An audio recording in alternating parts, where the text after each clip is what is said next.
sommes au Conseil général du Bas-Rhin à présent avec Guy-Dominique Kennel, président du Conseil général. On était hier soir ensemble sur Alsace 20, on découvrait ensemble les chiffres, ils sont officiels maintenant. Le Haut-Rhin c'est 55% de non, le Bas-Rhin 67% de oui. La nuit porte conseil, décryptage aujourd'hui. Comment est-ce que vous vivez cela aujourd'hui?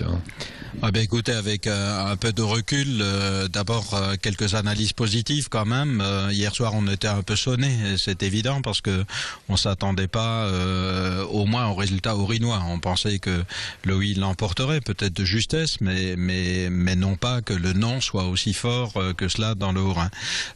Moi j'ai un motif de satisfaction, c'est de dire que dans tout le Bas-Rhin, quel que soit l'endroit, le oui l'a emporté très largement.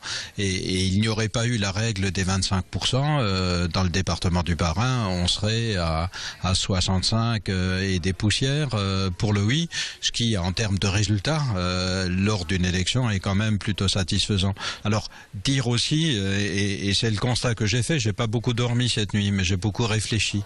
Et deuxièmement, c'est que la conjoncture n'est pas du tout favorable à cela, que ce soit la conjoncture économique, mais aussi tout le microcosme politique, etc. Enfin, toutes les affaires qui traînent. Absolument. Et je crois que ça a beaucoup joué également. Il y a une sorte de lassitude de l'élu et de ce qu'il propose.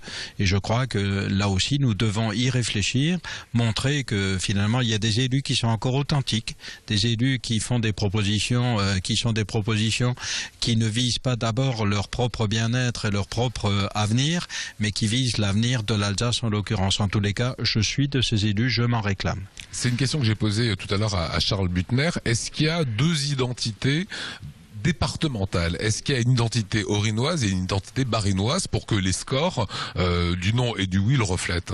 Oui, je pense que oui. Je pense que cette identité, enfin, elle se confirme. Elle se confirme. Je savais qu'il y avait une peur ancestrale du Haut-Rhin par rapport à Strasbourg, notamment par rapport au Bas-Rhin, et qu'on peut comprendre. Bon, c'est toujours un peu David, Goliath, etc. Bon, ça peut être légitime sur le fond. Mais là, en l'occurrence, c'était pas du tout le cas, parce que tout ce que nous proposons, c'était une approche égalitaire de l'ensemble des deux départements. Ça a été conçu comme cela, ça a été réfléchi comme cela, justement pour ne pas heurter les Haut-Rhinois, bien au contraire.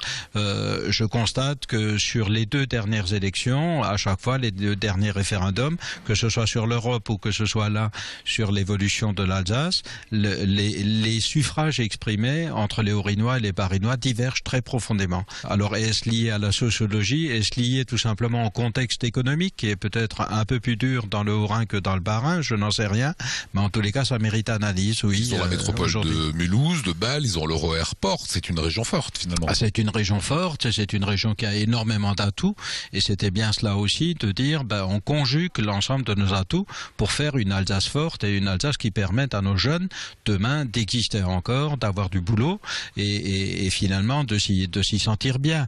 Voilà, et moi je suis respectueux du suffrage. Je crois l'avoir dit hier, je le répète aujourd'hui, je suis respectueux, même si très peu de gens se sont prononcés. Moi, je suis respectueux du suffrage. Je suis un démocrate, j'ai toujours respecté le suffrage, donc les gens ne veulent pas de ce qui a été proposé, peut-être sous cette forme ou sur la méthode, je n'en sais rien.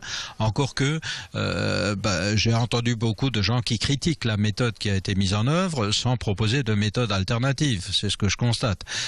Donc la critique, elle est facile, surtout après coup. Le problème, c'est que nous avons essayé de construire quelque chose depuis 2 ans.